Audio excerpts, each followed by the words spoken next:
प्यारे विद्यार्थियों, पिछले अध्याय में हमने व्यवस्थापिका के बारे में अध्ययन किया था। आज हम सरकार की शाखा कार्यपालिका के बारे में अध्ययन करेंगे। जैसा कि हम जानते हैं, सरकार राज्य की इच्छा का निर्माण, उसकी अभिव्यक्ति और उसके निष्पादन करने की एक संस्थागत संरचना होती है। राज्य की इच्छा को मूर्त रूप देने वाली संस्थागत व्यवस्था को ही सरकार कहा जाता है। सरकार का एक हिस्सा व्यवस्थापिका हम पढ़ चुके हैं, दूसरा हिस्सा कार्यपालिका के बारे में अब हम अध्ययन कर रहे हैं। सबसे पहले हम कार्यपालिका के अर्थ और परिभाषा के बारे में पढ़ेंगे। कार्यपालिका की परिभाषा कई विद्वानों ने दी है। कुछ प्रमुख परिभाषाएं इस प्रकार हैं, जैसे गिलक्रिस्ट की परिभाषा। गिलक्रिस्ट ने कहा है, कार्यपालिका सरकार का वह अंग है जो कानून के रूप में अव्यक्त जनता की इच्छा को कार्य रूप में परिणत करती है। यह वह धुरी है जिसके चारों ओर राज्य का वास्तविक प्रशासनिक तंत्र घूमता है। दूसरे विद्वान हुए हैं डॉक्टर गार्नर। उन्होंने कहा है, व्यापक और सामूहिक अर्थ में कार्यपालिका में वे सभी कर्मचारी तथा संस्थाएं आ जाती हैं जिनका संबंध राज्य की इच्छा को क्रियान्वित करने से है, जो कानून के रूप में प्रकट की गई हैं।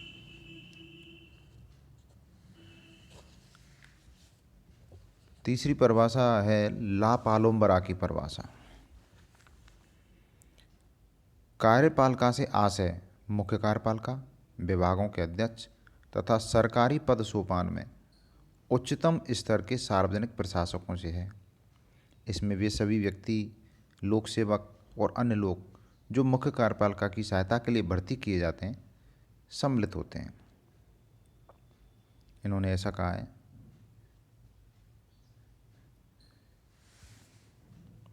इस प्रकार ये जो परिभाषा हैं ये दो अलग अलग अर्थों में कार्यपालिका की परिभाषा देती हैं, व्यापक अर्थ में और संकुचित अर्थ में। व्यापक अर्थ में जैसे गार्नर ने बताया कि राज्य अध्यक्ष से लेकर उन सभी कर्मचारियों से संबंधित है जिनका संबंध राज्य और उसके नीति निष्पादक प्रशासन से हो। संवैधानिक प्रधान से लेकर छोटे से छोटे कर्मचारी तक कार्यपालिका में सम्मिलित किए गए हैं गार्नर की परिभाषा में। और संकुचित अर्थ की परिभाषा में प्रशासनिक कर्मचारियों को कार्यपालिका से अलग कर दिया जाता है। संकुचित अर्थ में कार्यपालिका केवल उन संस्थागत संरचनाओं को कार्यपालिका में उन संस्थागत संरचनाओं को सम्मिलित किया जाता है जिनका संबंध नीति निर्माण से और उसके क्रियान्वयन से होता है।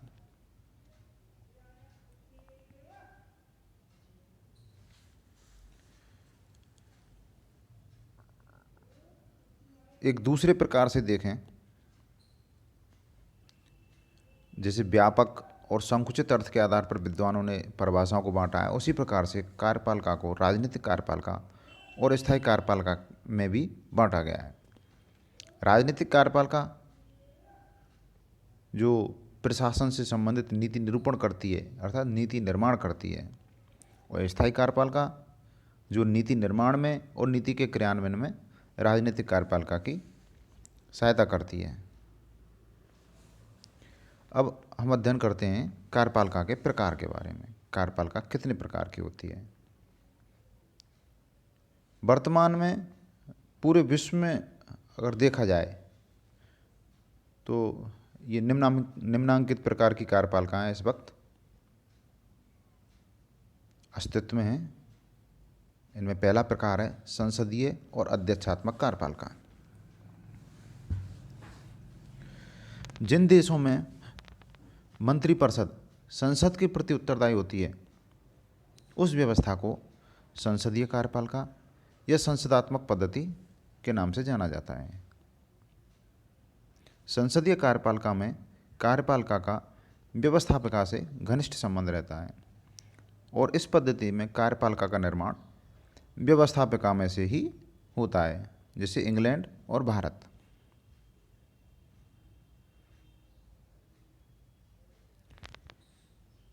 अध्यक्षात्मक कार्यपालिका में व्यवस्थापिका और कार्यपालिका शक्ति पृथक्करण के अंतर्गत अलग अलग होती हैं। संविधान द्वारा व्यवस्थापिका और कार्यपालिका तथा न्यायपालिका की शक्तियाँ विभाजित रहती हैं। इस प्रकार की कार्यपालिका में राज्य का अध्यक्ष राष्ट्रपति देश का सर्वेसर्वा होता है और वहाँ कोई नाम मात्र की कार्यपालिका नहीं होती।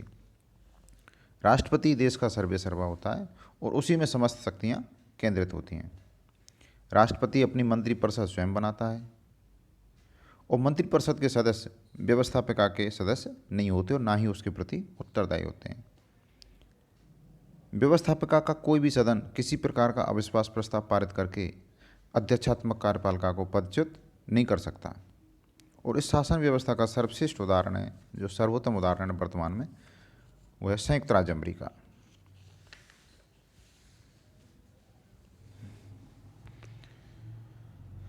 कार्यपालिका के अगले प्रकार के बारे में हम अध्ययन करें, नाम मात्र की और वास्तविक कार्यपालिका।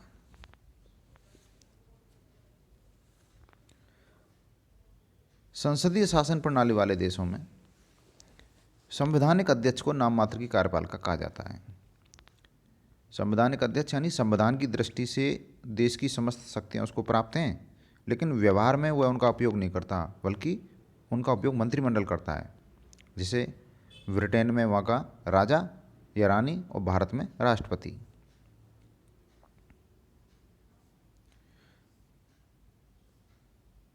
लेकिन अध्यक्षात्मक शासन व्यवस्था में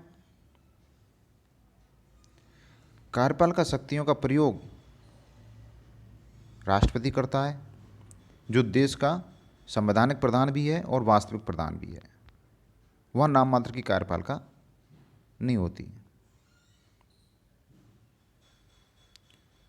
अगला प्रकार है एकल कार्यपालिका और बहुल कार्यपालिका। एकल कार्यपालिका से तात्पर्य है जिसमें निर्णय निर्माण की कार्यकारी शक्तियां एक मुखिया के हाथों में केंद्रित होती हैं, जैसे अमेरिका का राष्ट्रपति। और बहुल कार्यपालिका जिसमें कार्यपालिका शक्तियां एक व्यक्ति में निहित न होकर व्यक्तियों के एक समूह में निहित होती हैं, जैसे स्विट्जरलैंड। स्विट्जरलैंड में कार्यपालिका शक्ति 7 सदस्यों की एक संघीय परिषद में निहित होती हैं और 7 सदस्य समान स्तर के होते हैं। जब कार्यपालिका की बैठक बुलाई जाती है तो अल्फ़ाबेटिकल ऑर्डर से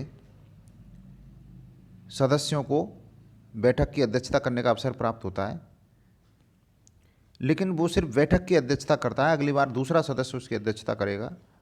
बैठक के बाद में 7 सदस्य अधिकार और स्तर के हिसाब से समान होते हैं और समान उत्तरदायित्वों का निर्वाह करते हैं।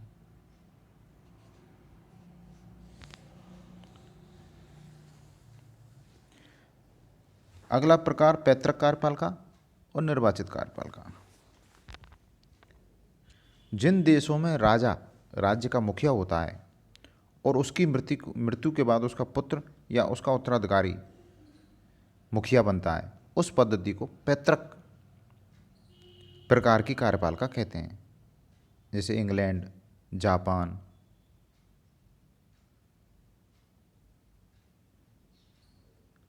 और जिन देशों में राज्य का अध्यक्ष जनता द्वारा प्रत्यक्ष या अप्रत्यक्ष रूप से चुना जाता है, प्रत्यक्ष रूप से यानी जैसे सीधे वोटिंग होती है राष्ट्रपति पद के लिए, और अप्रत्यक्ष रूप से जैसे भारत में यहाँ विधायक और सांसद राष्ट्रपति के लिए वोटिंग करते हैं। तो जिन देशों में राज्य का अध्यक्ष जनता द्वारा प्रत्यक्ष या अप्रत्यक्ष रूप से चुना जाता है उसे निर्वाचित कार्यपालिका कहते हैं, जैसे भारत,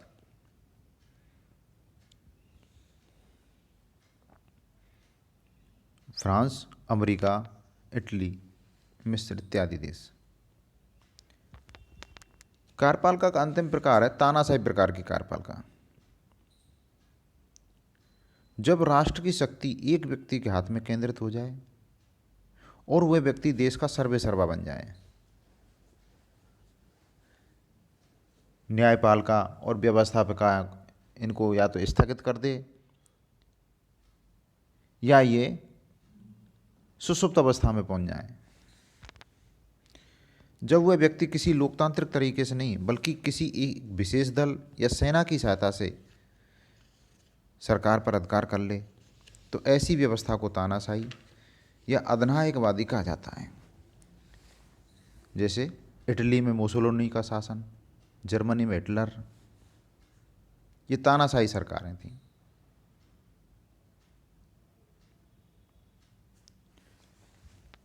कार्यपालिका के प्रकारों का अध्ययन करने के बाद में हम कार्यपालिका के कार्य के बारे में अध्ययन करते हैं।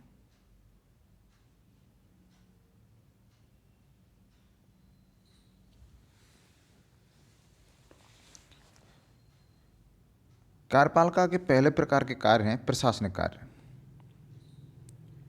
जैसे अपने देश में शांति व्यवस्था बनाए रखना, कानूनों को क्रियान्वित करना,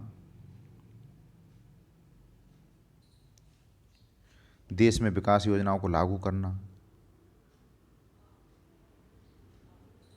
व्यापार, यातायात, शिक्षा, स्वास्थ्य, कृषि, नागरिक जीवन का नियंत्रण और अनेक सामाजिक सेवाओं का प्रशासनिक निष्पादन करना, नागरिकों को संतुष्टि प्रदान करना, ये कार्यपालिका के दायित्व हैं और इन दायित्वों की पूर्ति करना। दूसरे प्रकार के कार्य हैं राजनयिक या वैदेशिक कार्य, अर्थात दूसरे देशों के साथ वैदेशिक संबंधों के संचालन करना, दूसरे देशों के साथ अंतर्राष्ट्रीय स्तर पर व्यवहार करना, उनके साथ संधियां करना, समझौते करना, राजदूतों का आदान प्रदान करना, ये सारे कार्य कार्यपालिका द्वारा किए जाते हैं। मंत्रिपरिषद में एक सदस्य होता है जिसे विदेश मंत्री के नाम से जाना जाता है और इस कार्य के निर्वाह के लिए वो पृथक रूप से उत्तरदायी होता है। वित्तीय कार्य,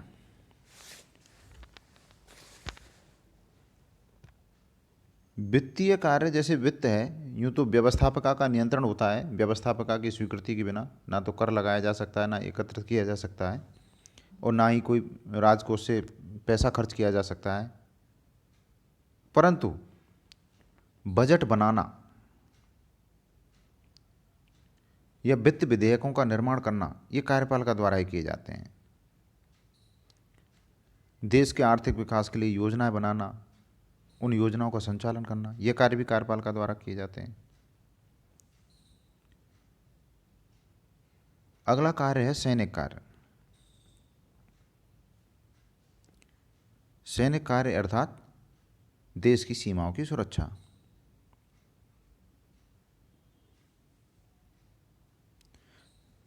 कोई सा भी देश हो, सभी देशों में जो कार्यपालिका का संवैधानिक अध्यक्ष है वह राज्य की सैनिक शक्ति का सर्वोच्च अधिकारी होता है। जैसे हमारे देश का संवैधानिक अध्यक्ष राष्ट्रपति है, तो वो तीनों सेनाओं का सर्वोच्च सेनापति भी है।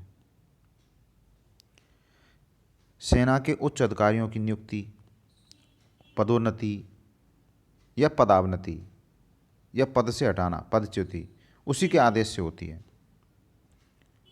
युद्ध की घोषणा करना या शांति की घोषणा करना, ये कार्यपालिका पर मुख्य अधिकार हैं।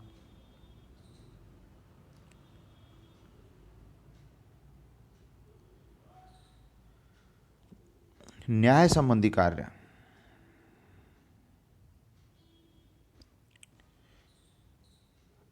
राज्य के संवैधानिक अध्यक्ष को यह अधिकार है कि वह अपराधियों को जो मृत्युदंड मिला है उसको क्षमा करे, कम करे या स्थगित कर दे। जब किसी देश में विशाल स्तर पर विद्रोह हो जाता है तो राष्ट्र अध्यक्ष को आम माफी देने का अधिकार होता है।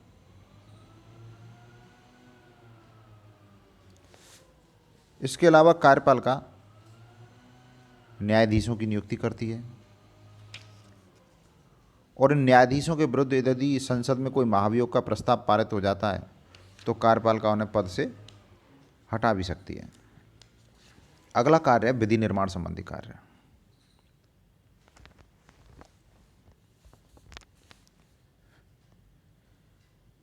कानून निर्माण या विधि निर्माण का कार्य व्यवस्थापका का ही कार्य है। कोई भी विधेयक जब संसद में पेश किया जाएगा, संसद की स्वीकृति के बाद ही वह विधेयक राष्ट्रपति के हस्ताक्षर होने के बाद कानून का रूप ग्रहण कर सकता है, लेकिन फिर भी कार्यपालिका की विधि निर्माण के क्षेत्र में महत्वपूर्ण भूमिका है। जैसे प्रदत्त व्यवस्थापन की विधि,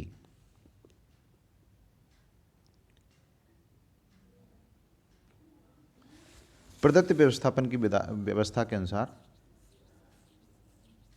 कार्यपालिका को भी जो संसद द्वारा अधिनियम बनाए गए हैं, नियम बनाए गए हैं, उनके तहत उपनियम बनाने के अधिकार होते हैं। प्रत्येक देश की कार्यपालिका व्यवस्थापिका का अधिवेशन बुलाती है, यानी संसद का अधिवेशन बुलाया जाएगा तो उसकी पहल कार्यपालिका ही करती है। उन्हें स्थगित करना, सत्रावसान का आदेश देती है। कार्यपालिका व्यवस्थापिका को भंग कर सकती है, जैसे मंत्रिमंडल सिफारिश करे राष्ट्रपति से कि लोकसभा को भंग कर दिया जाए, तो राष्ट्रपति कार्यपालिका का संवैधानिक प्रमुख है, वो भंग कर सकता है।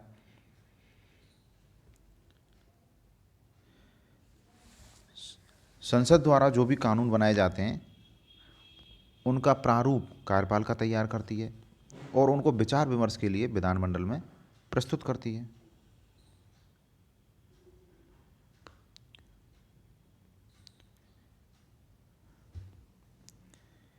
अगला कार्य है राजनीतिक कार्य।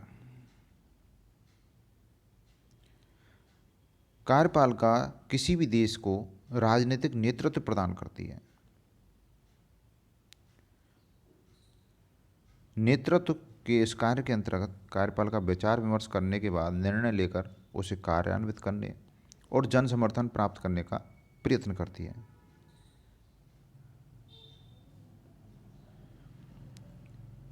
कार्यपालिका उस देश की राजनीतिक व्यवस्था को एकता, शांति और सुव्यवस्था के सूत्र में बांधने का कार्य करती है। समाज को या राष्ट्र को विखंडित करने वाली शक्तियों को कुचलती है और देश के शासन प्रशासन पर निरंतर निरीक्षण और नियंत्रण करती है। इस प्रकार हमने अध्ययन किया है कि कार्यपालिका बहुआयामी प्रकार के कार्य करती है। अब अध्ययन करते हैं कार्यपालिका की शक्तियों में वृद्धि के कारण। पिछले अध्याय में हमने अध्ययन किया था व्यवस्थापिका की शक्तियों में पतन किन कारणों से हुआ। उन्हीं कारणों की वजह से कार्यपालिका की शक्तियों में वृद्धि हो गई। अर्थात जैसे पहला बिंदु है व्यवस्थापिका की अक्षमता, व्यवस्थापिका अक्षम हो गई। क्यों? क्योंकि वर्तमान में जो कार्य हैं वो तकनीकी प्रकृति के और विशेषीकृत प्रकृति के कार्य हैं और व्यवस्थापिका के सदस्य उनको नहीं समझ पाते हैं। इसलिए कार्यपालिका उस क्षेत्र में शीघ्रता से निर्णय लेकर उन कार्यों को संपादित करती है और व्यवस्थापिका उनमें ज़्यादा महत्वपूर्ण भूमिका नहीं निभा पाती और अक्षम सिद्ध हो जाती है। कार्यपालिका की आक्रामकता, यानी कार्यपालिका पहल करती है दल का प्रश्रय या सहायता, दलीय सहायता से सदन में या संसद में जिस दल का बहुमत है उस, हालांकि वो संसद के सदस्य भी हैं और वो सरकार के हिस्से भी हैं, तो सरकार बहुमत में होती है और अपनी इच्छा अनुसार किसी भी विधेयक को, कानून को पारित करवा लेती है। संविधान की संरचनात्मक व्यवस्थाएं वो इस प्रकार की हैं कि उन कार्यपालिका की शक्तियों में वृद्धि करती हैं। संविधान संशोधन की पहल भी कार्यपालिका के पास है। व्यवस्थापिका एक मंच है, उस मंच को बुलाना, वहाँ कोई बैठक होना, उस प्रस्ताव पारित करना, प्रस्तावों का निर्माण करना, उनको संशोधन करना, ये सारी पहल कार्यपालिका करती है। व्यवस्थापिका में चर्चा होती है, लेकिन चर्चा में जो सदस्य भाग लेते हैं उसमें बहुमत वाला हिस्सा सरकार का होता है और सरकार जैसा चाहती है वैसा संशोधन पारित हो जाता है। सरकार की नीतियों व समस्याओं की बढ़ती जटिलता, सरकार की नीतियां भी जटिल हैं और सरकार जिन समस्याओं का समाधान करती है वो भी जटिल हैं। इस वजह से भी व्यवस्थापिका के सदस्य उनको नहीं समझ पाते। कार्यपालिका के हस्तक्षेप का बृहत्तर क्षेत्र, व्यवस्थापिका की तुलना में कार्यपालिका आम आदमी के जीवन को या देशवासियों के जीवन को अधिक प्रभावित करती है, क्योंकि कानूनों का क्रियान्वयन करना, योजनाओं का क्रियान्वयन करना, योजना बनाना या जनता की इच्छा को के अनुसार योजनाएं बनाना, जनता की इच्छा की पूर्ति करना, ये कार्यपालिका का कार्य है। तो कार्यपालिका लोगों के अधिक नज़दीक होती है, उसके हस्तक्षेप का क्षेत्र ज़्यादा बड़ा होता है। अंतर्राष्ट्रीय संबंधों का संचालन, अंतर्राष्ट्रीय संबंधों के संचालन में जो संधि समझौते किए जाते हैं, कार्यपालिका अध्यक्ष संधि समझौते करते हैं और उन संधि समझौतों को अनुमोदन के लिए संसद में रखा जाता है। क्योंकि सरकार बहुमत में है तो वो संधि समझौते अनुमोदित हो जाते हैं। अब हम अध्ययन करते हैं कार्यपालिका एवं व्यवस्थापिका में संबंध। अलग अलग शासन प्रणाली हैं और उन शासन प्रणाली में अलग अलग प्रकार के संबंध होते हैं। जैसे संसदीय शासन व्यवस्था है, संसदीय शासन व्यवस्था में कार्यपालिका और व्यवस्थापिका में घनिष्ठ संबंध होता है, क्योंकि कार्यपालिका का निर्माण व्यवस्थापिका में से ही होता है और मंत्रिमंडल के सदस्य अनिवार्य रूप से विधानमंडल के सदस्य होते हैं।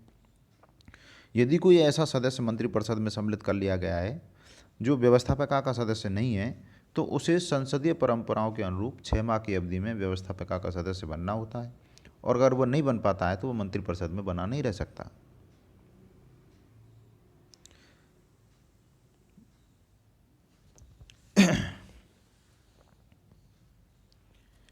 दूसरी प्रकार की कार्यपालिका अध्यक्षात्मक शासन व्यवस्था वाली। इसमें क्या संबंध होते हैं? अध्यक्षात्मक शासन व्यवस्था में सरकार के 3 अंगों में अधिक पृथक्करण पाया जाता है। अमेरिका में यह जो सर्वश्रेष्ठ उदाहरण है अध्यक्षात्मक शासन व्यवस्था का, राष्ट्रपति की मंत्रिपरिषद के सदस्य विधानमंडल के सदस्य नहीं होते और ना ही राष्ट्रपति और यह मंत्रिपरिषद विधानमंडल के प्रति उत्तरदायी होती है। विधानमंडल को यह अधिकार भी नहीं है कि वह अविश्वास प्रस्ताव के माध्यम से कार्यपालिका को हटा सके, और ना राष्ट्रपति को अधिकार है कि वह विधानमंडल को भंग कर सके। इस शक्ति पृथक्करण के बावजूद भी अमेरिका में व्यवस्थापिका और कार्यपालिका में परस्पर सहयोग और संतुलन पाया जाता है। जैसे राष्ट्रपति संसद में भाषण दे सकता है, संदेश भेज सकता है, अध्यादेश जारी कर सकता है और विधानमंडल द्वारा पारित विधेयकों पर निषेधाधिकार का प्रयोग कर सकता है।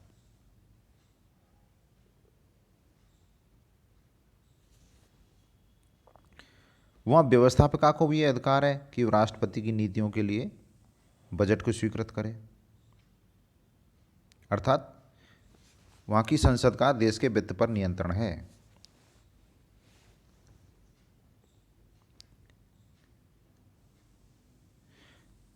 अगर विधानमंडल ने कोई विधान बनाया है और राष्ट्रपति ने उस पर निषेधाधिकार का प्रयोग लिया है, तो विधानमंडल उसे पुनः पारित कर राष्ट्रपति को स्वीकृति देने के लिए बाध्य कर सकता है। अमेरिकी सीनेट को यह अधिकार है, सीनेट यानी अमेरिकी जो संसद है जिसको कांग्रेस बोलते हैं, उसका उच्च सदन सीनेट, कि वह प्रशासन की जांच के लिए समिति बना सकती है और इन समितियों को सरकार से कोई भी सूचना या प्रपत्र प्राप्त करने का अधिकार होता है। अमेरिकी कांग्रेस संविधान द्वारा निर्धारित प्रक्रिया के अनुसार राष्ट्रपति पर महाभियोग भी लगा सकती है, जिसके पारित होने के बाद राष्ट्रपति को त्यागपत्र देना पड़ता है। तीसरी कार्यपालिका है बहुल कार्यपालिका। जैसे स्विट्जरलैंड में कार्यपालिका के सदस्यों का व्यवस्थापिका के सदस्यों द्वारा निर्वाचन किया जाता है।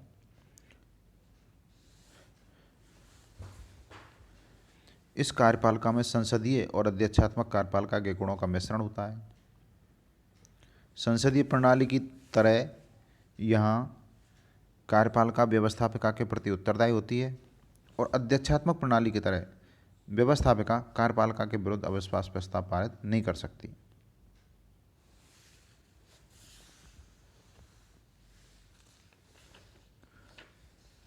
अब एक अगला बिंदु है संसदात्मक और अध्यक्षात्मक शासन व्यवस्था में अंतर। संसदीय शासन व्यवस्था में कार्यपालिका और व्यवस्थापिका में घनिष्ठ संबंध पाया जाता है, लेकिन अध्यक्षात्मक में नहीं। संसदीय शासन व्यवस्था में कार्यपालिका व्यवस्थापिका के प्रति उत्तरदायी होती है, लेकिन अध्यक्षात्मक में नहीं।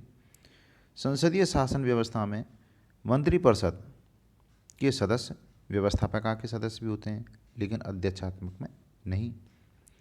संसदीय शासन व्यवस्था व्यक्तिगत एवं सामूहिक दोनों प्रकार से कार्यपालिका के प्रति उत्तरदायी होती है, लेकिन अध्यक्षात्मक शासन व्यवस्था वहाँ की कार्यपालिका व्यक्तिगत रूप से राष्ट्रपति के प्रति उत्तरदायी होती है, ना कि व्यवस्थापिका के या संसद के प्रति।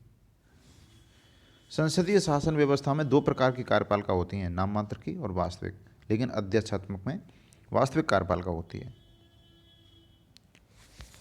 इस प्रकार ये जो हमने अध्ययन अभी चर्चा की, ये अंतर दोनों प्रकार की शासन प्रणाली में होते हैं।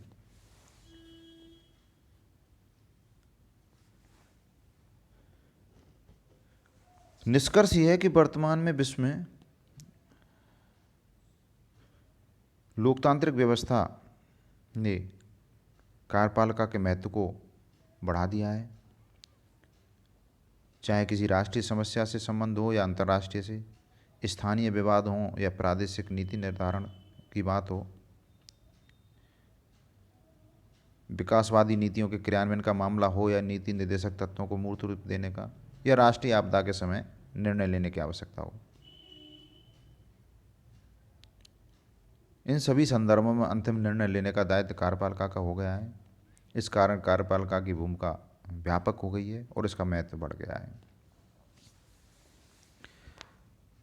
धन्यवाद।